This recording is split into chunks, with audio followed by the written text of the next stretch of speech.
today, the First Lady, and she's expressed a desire to sing our song. So, here's how we do it.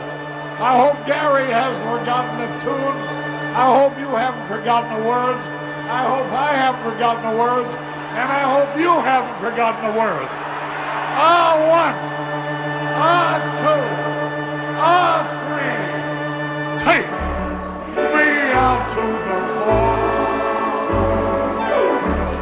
Me out to the moon. Buy me some.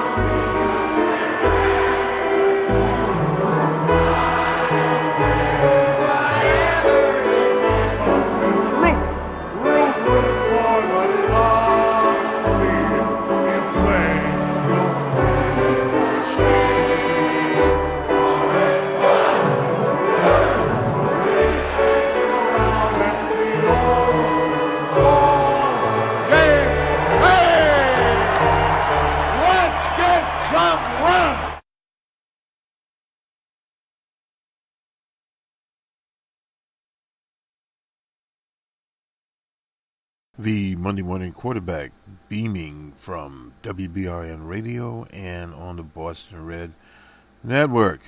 The 17th of September is our 2018, our episode date. And we'll talk today about some of the recent polling. We have polling we were thinking about from an editorial standpoint, having a special program on polling. I think perhaps we will at some point in the juncture, but not at this particular point. But again, these polls, as we move into the second half of September and into October, you're going to see more polling, particularly in some of the battleground states. We're beginning to see that occurring now, and also since the campaign in some areas, particularly in the red states and the purple states, has been nationalized, and we'll see national events reflecting on that, and we look at basically two events. The events, of course, circling around Mr. Mueller's investigation there in Washington. The latest casualty, so to speak, was Manfred. He was the campaign manager of D.J. Trump. He managed D.J. Trump through the campaign and up to the point that he was actually nominated. So that has more weight than the Trump people trying to spin it in the other direction. And a prosecutor will not grant you immunity unless you have something for him or her. And in this case, evidently, Mansfield had some details, and that's how it's done. You get A, B, C, D, E, and then you go to various others, subsets of people that have information, etc. And that is how cases are built. And the second item is, of course, the economy, how the economy will play out, particularly in the red states and some of the purple states. We've looked at various surveys as to how its jobs are being created in some of the red states. They've obviously got more jobs. But at the same time, you look at the types of jobs being created and what is happening in other areas, such as the urban areas, the suburban areas, and the extraburbs.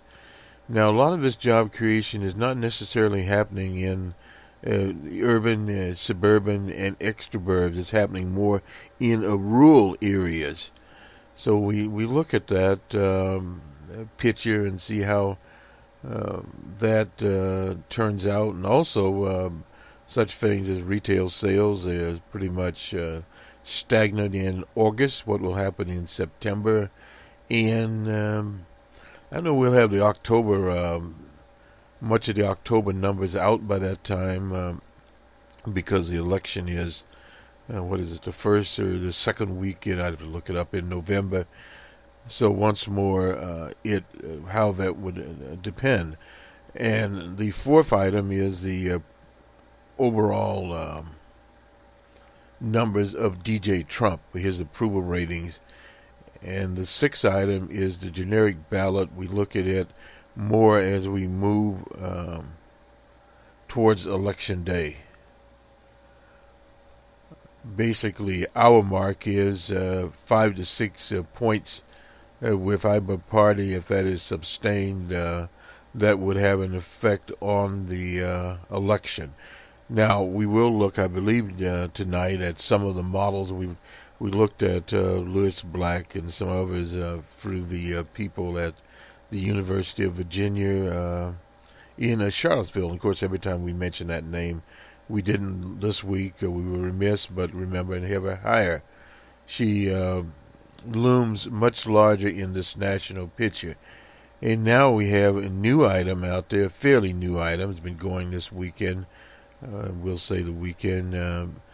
The new information on Judge Kavanaugh. And now we've added a name to the woman that said these events occurred in the 80s when they were in high school era there, early 80s. And we'll start with that particular story. And when we won't have the talk shows because basically some of the new developments made some of the interviews in the talk shows obsolete, in the sense that we now have Senator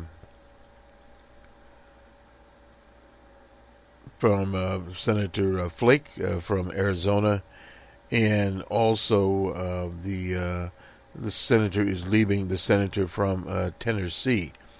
So those are two senators that will wait until the investigation is over. Now, this matter has been referred to the FBI. It doesn't look good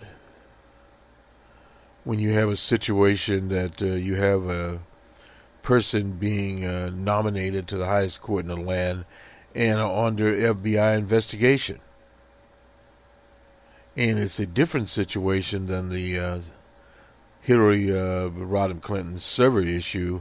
She, of course, is running for president, but that is a limited office, either for 8 years. And you have a Supreme Court justice for life, a younger Supreme Court justice compared to some that are on the court, in his early 50s, could be there for another 30 years, at least 25 years, a long time to be on the bench. So let's go to that article from the Washington Post. I believe that's where we're going to be getting this. GOP senators, the headline here is hold off on Kavanaugh vote until accuser is heard. And they probably will bring her before them. The idea here of Kavanaugh on Sunday, after a woman publicly accused him of sexual assault decades ago, an allegation that triggered the most concrete sign yet of Republican resistance to the nominee of DJ Trump. With the nomination suddenly in doubt, Judiciary Committee Chairman Grassley was working to arrange a follow-up calls with Kavanaugh and Christine Ford, the woman who said he assaulted her when the two were in high school. Senator Jeff Flake, he's from Arizona, and Bob Corker, Republicans who are retiring at the end of the term, joined Democrats in urging delay on the vote until the committee hears from Ford. The panel is scheduled to vote on a Thursday afternoon. It will not happen on Thursday afternoon. You can take that to the bank, and if it does, in the event it does, there are very serious problems. Ford told the Post, that's the Washington Post, in the early 80s, Kavanaugh and a friend, both stumbling drunk, Ford alleged corralled her in a bedroom during a gathering of teenagers at a home in Montgomery County, Maryland. While his friend watched, she said Kavanaugh pinned her to the bed on her back and groped her over her clothes and grinding his body against hers and clumsily attempting to pull off her one-piece bathing suit and the clothing she wore over it. When she tried to scream, he said he put his hand on her mouth.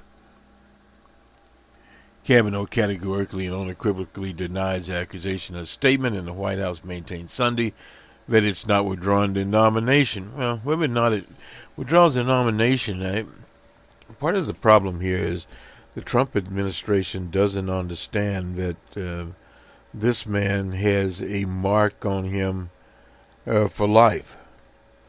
If this allegation is not settled. Now, this would be, quote-unquote, the Bill Cosby effect. The difference being that Bill Cosby went through a civil suit. Kavanaugh has not been through a civil suit. But with various other people in high positions being accused of acts, many of them have actually said that they were involved in some acts. And the record, as they say, is playing out. Now, what Kavanaugh has to watch here, his greatest fear is obviously if some other woman comes forward, out of the blue, so to speak, and would give more credence to this. Now, what happens in these kind of scenarios, usually the women that come forward afterwards do not necessarily have to have as much proof as the first one. Let's finish with the story. In an interview with the Post, Senator Flake said Ford must be heard before the committee votes. I made it clear that I am not comfortable moving forward with the vote on Thursday. If we have not heard her side of the story, I explained this further, said Flake, who is one of the committee's 21 members. Republicans hold an 11-10 majority on the panel.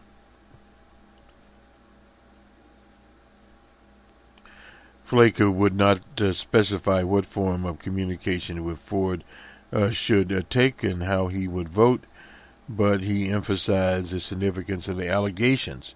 For me, we can't vote until we hear more. In a statement to the Post, Dianne Feinstein, I agree with Senator Flake that we should delay this week's vote. There's a lot of information we don't know, and the FBI should have time it needs to investigate the new materials.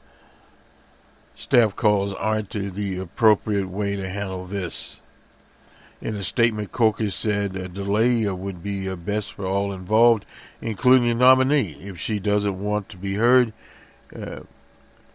she should be heard promptly. Now, the Republicans hold a 51-49 majority and cannot afford the loss of two or more senators voting for Kavanaugh's confirmation unless they pick up Democratic votes. A spokesman for the committee said in a statement that given the late datum to the background file revelations of Dr. Ford's identity, Chairman Grassley is actively working to set up a follow-up call with Kavanaugh and Dr. Ford. Dr. Ford is incidentally a clinical psychologist. Republicans reached out to Democrats on Sunday to try to schedule separate calls for Monday with the parties, Kavanaugh and Ford, but Democrats have not agreed. Officials familiar with the back and forth said Chairman Feinstein demanded that the FBI reopen its background investigation of Kavanaugh. Garnett Ventry, another spokesman for the committee, said in response, Democrats have chosen once again to call for delay. The allegations interject on certainty into the prospects for D.J. Trump's second nominee. If the White House withdrew the nomination on Kavanaugh, he bows out. The Senate would not have enough time to confirm another justice before the new court session on October 1st, no doubt about that. So they would be working with 8 justices. Any new nominee would have to wait until after the midterm election. That is a given. Republicans face potential backlash from female voters, especially in the suburban areas, if they press ahead, despite the allegations in 1991 outrage over the Senate confirmation of one Clarence Thomas, who is still around despite all the allegations of sexual misconduct from his former colleague Anita Hill, was amongst the factors that led to the election of dozens of female candidates. And at that time, you did not have social media at the extent that it is today. There was not Facebook in 1991. Early Saturday, Republicans have signaled they plan to try to confirm Kavanaugh by the end of the month. Well, they try.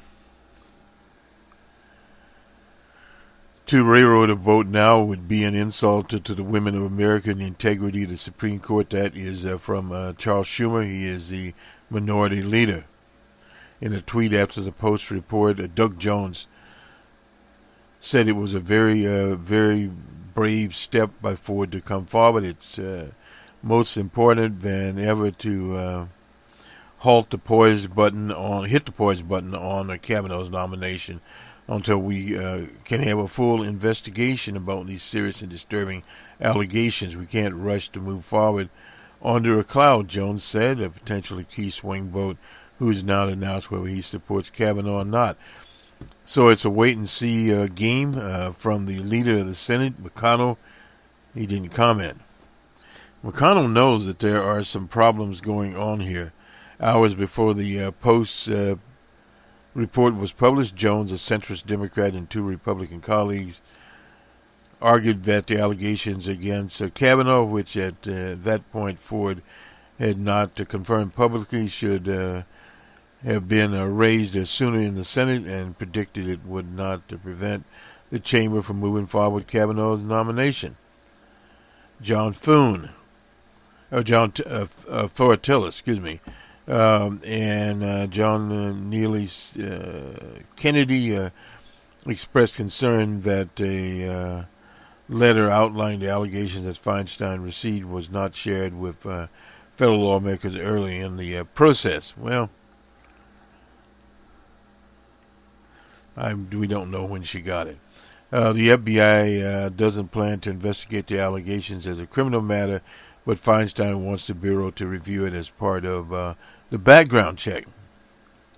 Feinstein also wrote an op-ed in the LA Times on Sunday formalizing her opposition to Kavanaugh's nomination and briefly referring her decision to share the letter content with the FBI. Many Democratic senators have declared their opposition, but not a single Republican has publicly opposed them. The two most closely watched types, Susan Collins of Maine and Lisa Murkowski of Alaska, moderates who favor abortion rights, have broken ranks of their party in the past, including the failed Republican effort to repeal the Affordable Care Act. Neither has said how she plans to vote on Kavanaugh. Representatives from two senators were not available. That's not an unusual situation. They're all waiting to see which direction this goes. As with the centrist Democrats, they were waiting to see if the Republicans had enough votes. Dianne Feinstein, why I'm voting no on Brett Kavanaugh's Supreme Court nomination from the LA Times. Democrats on Judiciary Committee entered the confirmation hearing for the Supreme Court nominee Brett Kavanaugh with concern about his record and his views. After 4 days of testimony and questions, these concerns remain and in some cases have increased considerably. Setting aside the serious problem that the Republicans withdrew millions of documents related to Kavanaugh's years in G.W. Bush's White House, our biggest apprehension has to do with the very real-world implications of putting him on the court. We already know that Kavanaugh held highly ideological views on the Second Amendment, women's reproductive rights, and exercise of power of the president. Kavanaugh's testimony shed new light on those positions and his loyalty to President D.J. Trump and his agenda. The Supreme Court justices should not be an extension of the Republican Party. This would have an unquestionable character and integrity, and serious questions remain about Kavanaugh in regard as indicated in information I referred to the FBI. For these and other reasons detailed below, I strongly oppose Judge Kavanaugh. Reproductive rights. Kavanaugh declined more than a dozen times to say that Roe versus Wade was currently decided, and reiterated that he has no hesitation about using the courts to deny women access to reproductive health care, including contraceptives. Kavanaugh also declined to distance himself from his dissent in Garza versus Hargan, the case in which he denied a 17-year-old girl being held in an immigration detention center access to abortion care even after she had jumped through all the hoops Texas had in place. The federal government subjected the young woman to harassment, forced her to go to a pregnancy crisis center where she received unnecessary ultrasound and was lectured on others' religious beliefs, notifying her abusive parents about her decision and improperly interfering with her case before a Texas judge. When arguments against the young woman's rights, Kavanaugh not only ignored the Supreme Court president, he created additional burdens in an effort to delay her ability to end her pregnancy by stating that his decision in her case did not run afoul of existing precedent. Judge Kavanaugh could not make clear his hostility towards Roe v. Wade and the landmark 1992 Planned Parenthood versus Casey. Partisan language. During the hearing, and in his past opinions, Kavanaugh repeatedly employed the language of the far right at times, sounding like a Republican politician rather than a conservative judge. In instance justifying extreme records on guns, Kavanaugh adopted the language of the NRA and refused to acknowledge the devastation and havoc caused by guns. Instead, he pivoted to the NRA's line about the need to harden schools. A phrase code for arming teachers was used by the NRA president Wayne LaPierre 2 weeks after Parkland. Judge Kavanaugh also used ideological language in his dissent in Garza, calling the prolonged process Jane Doe went through abortion on demand. Judicial difference. While Judge Kavanaugh dodged questions about Roe v. Wade and other issues, he talked extensively with Republicans should overturn decade-old Chevron doctrine governing what courts should do when Congress passes a law with ambiguous interpretations. The Chevron doctrine says that federal courts will defer to federal agencies' views on the logic that the agency has more expertise. It allows federal agencies to write the rules that protect the consumers' clean air and water. Although Justice John Paul Stevens' opinion in Chevron has been cited in more than 15,000 judicial decisions, big business has been pushing to overturn it and hamstring the ability of federal agencies to write such rules. At the hearing, Kavanaugh gave every indication that he would undermine the Chevron doctrine. On civil rights, Kavanaugh demonstrated that if confirmed, he would probably become the fifth vote to overturn the constitutionality of affirmative action plans, even though the Supreme Court has repeatedly upheld them, and most recently in 2016, Justice Kennedy sided with the majority in Fisher versus Texas. Fisher ended up in Louisiana, and the case became moot anyway. While in the White House counsel's office, Kavanaugh advocated for race-neutral programs and failed to account for racial discrimination in testimonies. He would not say that he opposed such programs. When pressed in a confirmation hearing on his support for voter ID laws, which have a disproportionate effect on low-income and minority voters, he argued that Congress, not the courts, should enforce constitutional rights. This is very, very troubling. Misleading statements. Kavanaugh has repeatedly made misleading statements, at times false statements, in the last week's hearing and in past hearings because of the evidentiary partnership. Judge Kavanaugh's nomination to the D.C. Circuit Court of Appeals was highly controversial. Newly released emails from his time in the White House counsel's office now shows that he went to great lengths to mislead the senators about his work. In 2004, Kavanaugh said that he never received information stolen from Democrats by a Republican staffer, Manuel Miranda. However, emails show that Judge Kavanaugh was in regular contact with Miranda and that he did in fact receive the stolen material. So now he's a pathological liar. Kavanaugh also downplayed involvement in pushing two conservative judicial nominees, William Pryor and Charles Pickering. Well, Charles Pickering was a nasty one. Nominated to the 11th Circuit Court was not one he had handled and worked on personally. In fact, emails show that Kavanaugh participated in a wide range of meetings and strategy sessions about both nominees. He also drafted letters and prepared briefing binders for Pickering. More than 90% of the documents related to Kavanaugh's years in the White House have been kept from the Senate and the public. It's simply impossible to know what else is being hidden or covered up. Coupled with Kavanaugh's own tendency to give misleading statements and false statements, in which a pathological lie lacks the transparency should motivate senators to oppose his nomination.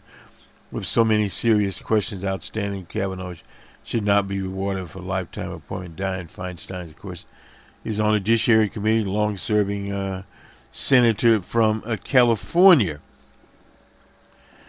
Now, this is a very, very serious situation. Now, as far as criminally, they couldn't prosecute him for that, but they could refer to the FBI as part of a quote-unquote background check, which is basically the same thing, because the FBI would need to go out and interview witnesses that are out there and that have not, they say, come forward as to date, I should say. Now let's go to the Georgia story here. One more story in the Post here. Logan Lamb, he's a cyber security snoop, thought he was conducting an innocuous Google search to pull up information on Georgia's centralized system for conducting elections. He was taken aback when the query turned up a file with a list of voters, and then alarmed when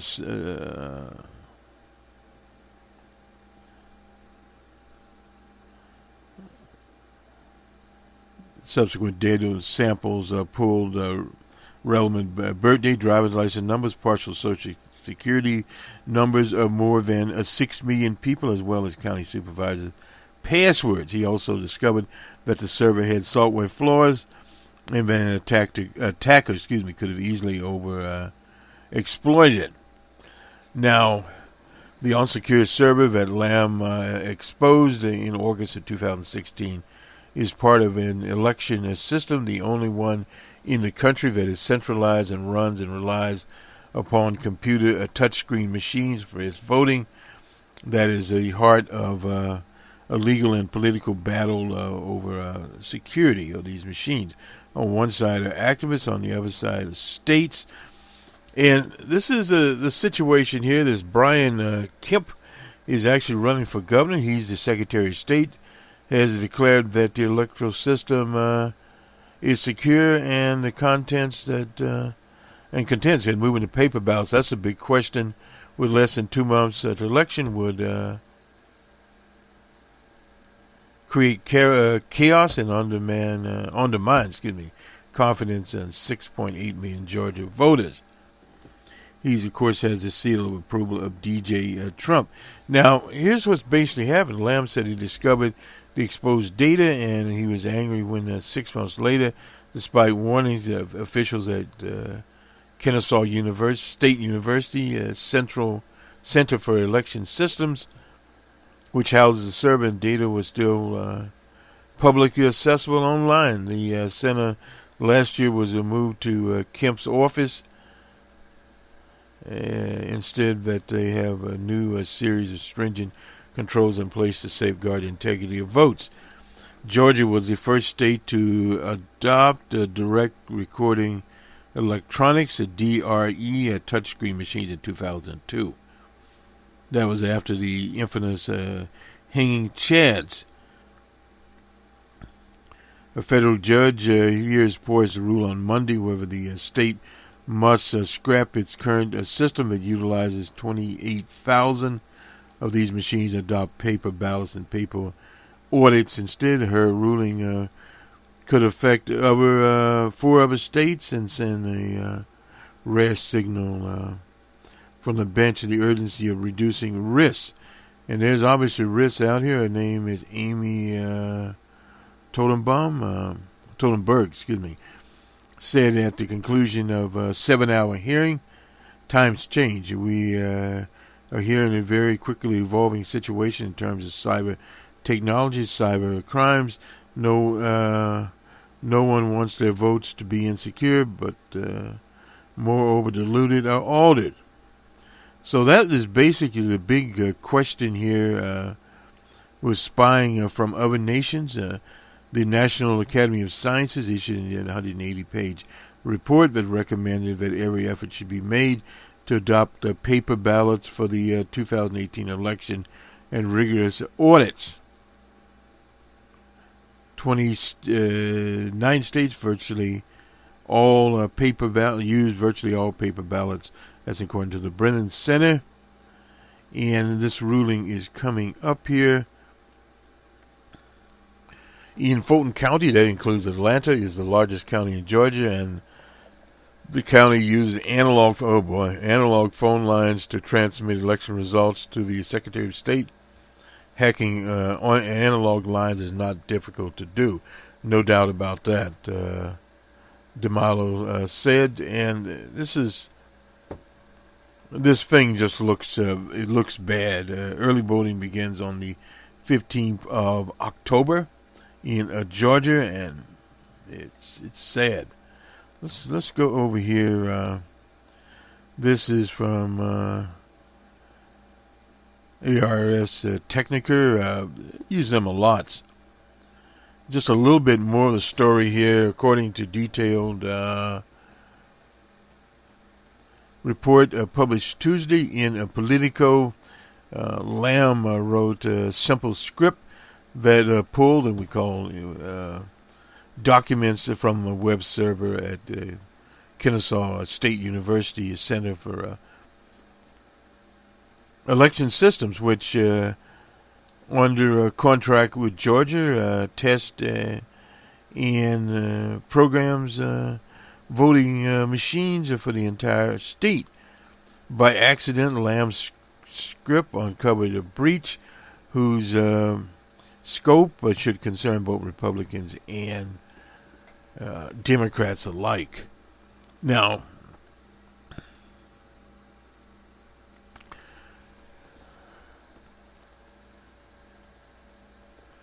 within the mother load, Lamb found on the Center's website a database containing registration records for the 6.7 million of multiple PDFs with instructions and passwords for election workers to sign in into a central server on election day. Software files for the states express poll books, electronic devices used by poll workers to verify that a voter is registered before allowing them to cast a ballot. It also appeared to be the database for so-called GEMS service, that is the global election management system that are used to prepare paper and electronic ballots, tabulate votes, and produce summaries of the totals. The files were supposed to be behind a password-protected firewall, but the center had misconfigured its server happens a lot, so they were accessible to anyone looking. And we call that scraping, incidentally, and that was a simple scraping script that he wrote. Something that open government groups do all the time. You could just go out on the roof of where they were hosting all the root of where they were hosting all the files, and just download anything without logging in, Lamb said. Now, we'll have more on the open source report. I won't go into more of the technical details here, but now you have enough to go on. Politico, will Georgia's special election get hacked? Well, that's a big question. The 29-year-old former cyber researcher, they call him, he used to be with the federal government at the Oak Ridge National Laboratory in Tennessee. Lamb, who works now for a private internet security firm in Georgia, wanted to assess the security of the state's voting system when he learned that Kennesaw University's Center for Election Systems tested and programmed voting machines for the entire state. He searched the website. And again, this is just what he found. When he returned, he discovered that the script had downloaded 15 gigabytes of data. I was just, who's anyway. I don't mean to do that. I was absolutely stunned. I imagine he was. Georgia is preparing for a special runoff election this month, one most closely watched there. And let me just make sure the date on this. Oops. These people tend not to be, this is 2017. Anyway, it's an older article. I thought it was. But this is when he was into their server, and they were getting a special election that involved Karen Handel and John Alsop. So in other words, some of it in past history here, but a bit coming up here. Now, let me just check this other article out here when it came out. It's all 2017 stuff. So it's a bit older than you would think, but at the same time, that system is evidently still in place today. Now, the Post article here, of course, is on the 16th of September, which was yesterday that they brought this up. But, in other words, this is in 2016, 2017. The threat was there, and the thing is still very, very shaky. The touchscreen machines were made by the infamous, what was the name of that company? They're out of business now. They were out in, I believe, in Omaha, and they are no longer in the business. They literally have disappeared. DeBoat, I think, was the name of that operation. They are gone, and they are totally defunct. Somewhere we had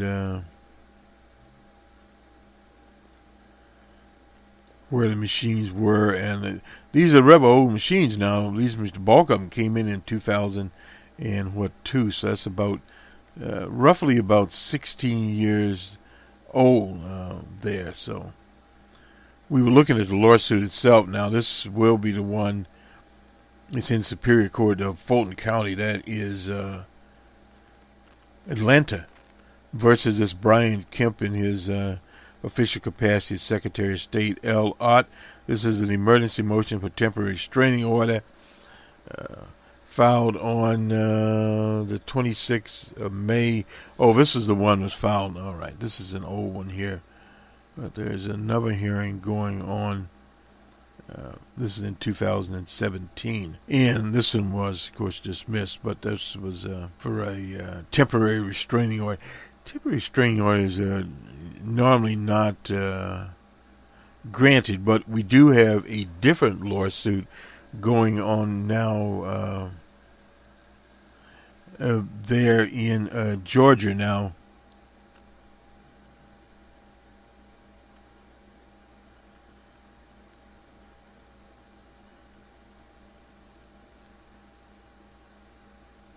Yeah, this is Wednesday. So this should be decided on Monday.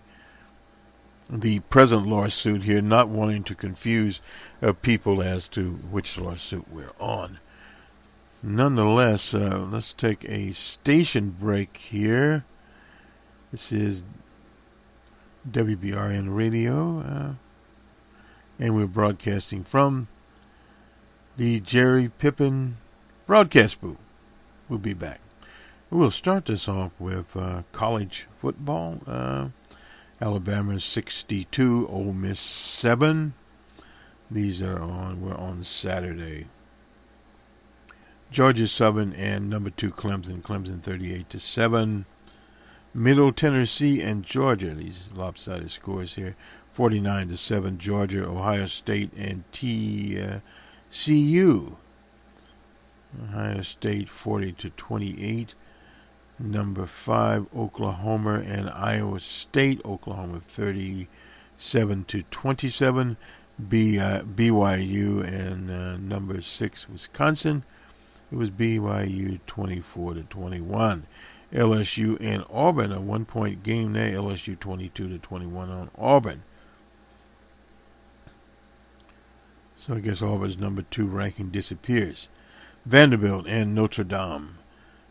Notre Dame 22-17 in that contest. UC Davis and Stanford. It was Stanford 30-10.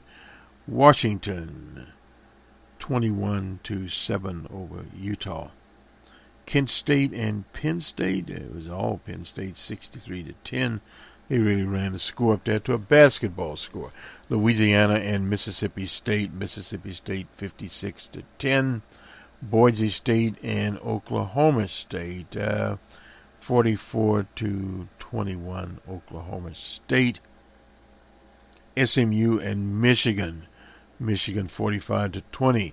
San Jose State and the Oregon Ducks, Ducks 35-22.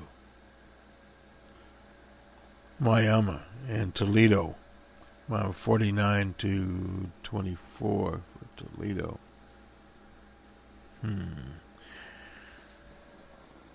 USC, the All-American hero O.J. Simpson's old school. They need O.J. out there yesterday, on Saturday. And Texas 37-14.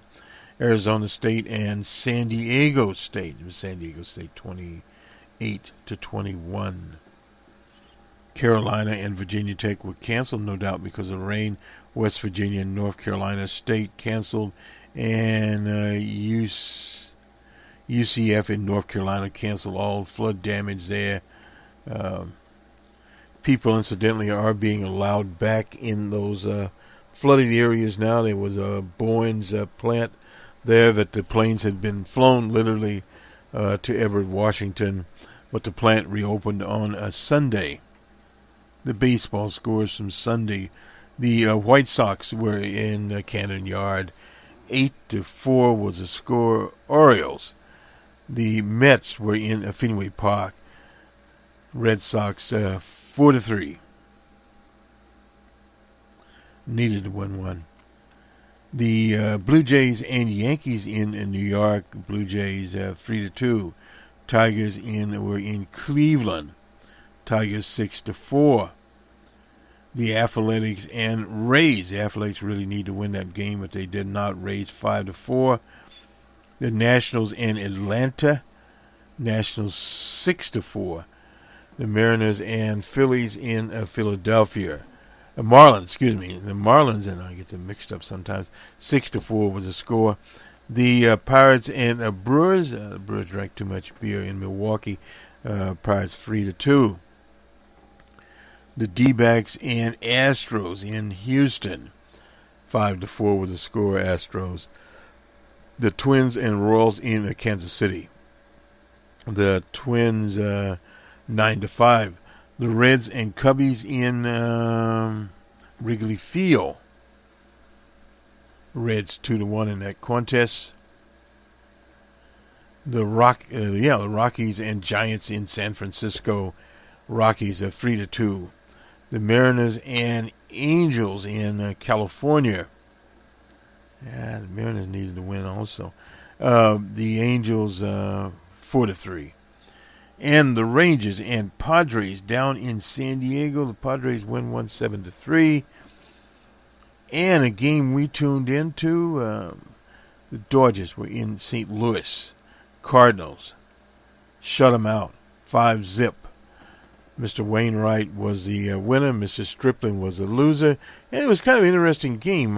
Just took some notes here.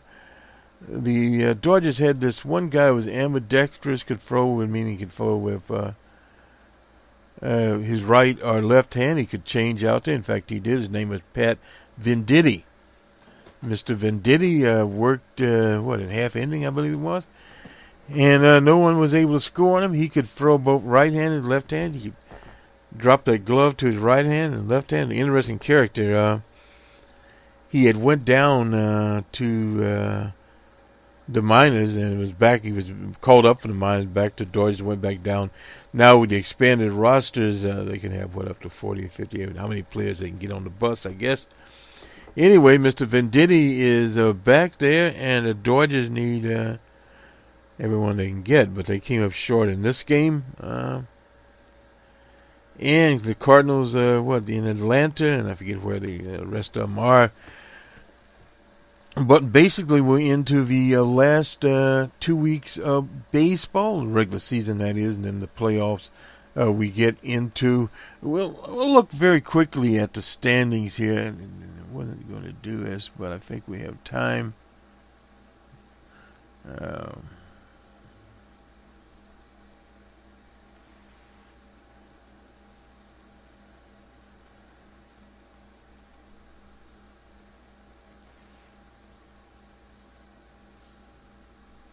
And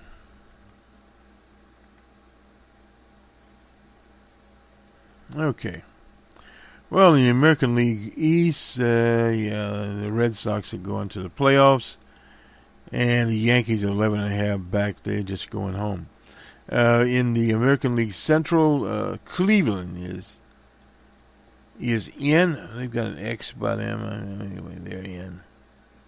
And the Twins are 16 games back. That's the American League Central. The American League West, a little closer there. The Astros up there, and Oakland is 4.5 games back. We'll see about that one. In the National League East, it's Atlanta, and Philadelphia is 6.5 games back. The Nationals are 7.5 games back. Well, you never know. And in the Central, the Cubs are on top. Then the Brewers are 2.5 games back. The Cards are 5.5 games back there. And in the West, the Rockies are still on top. The Dodgers are half game back. The D-backs are 4.5 games back. Still could make a run there. The X was clinched the division. Who had an X by his name? Anyway. Oh, Cleveland has, they have... in the American League clinched the division. Well, there's nobody close to them. I guess 15 back is the Twins, 22 back is Detroit. Chicago, the White Sox, 24 back, and Kansas City, ridiculous, 31 back. And what they're playing, 349 ball. Well, anyway. So that is the story on the 17th of... September 2018. Let's quickly look at the polling. We had some polling here, and I don't want to be remiss and at least not have this part of the polling here. We were going to go a little deeper, but we're not, I guess. Anyway, in the Nevada Senate race, Rosen is up by 2 over Heller.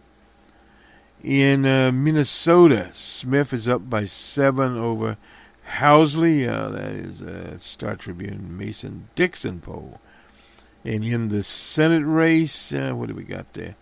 Klobuchar and Neuberger. Klobuchar is up by 30 according to this poll.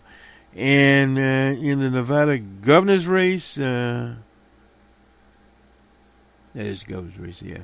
This is Gravis there. Similac. Anyway, he's up according to this 12 over Laxalt.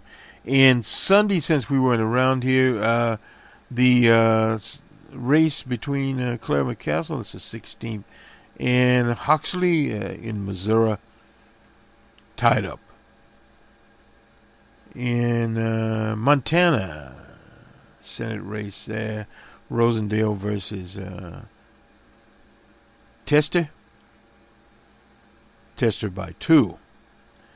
And the Minnesota governor's race, Warts and Johnson. Warts up by 8 over Johnson and Oregon. Ms. Brown is up by 10 according to that. Bueller is 36-46. In Kansas, 2nd Congressional District, Davis and Watkins. Davis by 1. Not for me with that one. And let's see, what else do we have going here?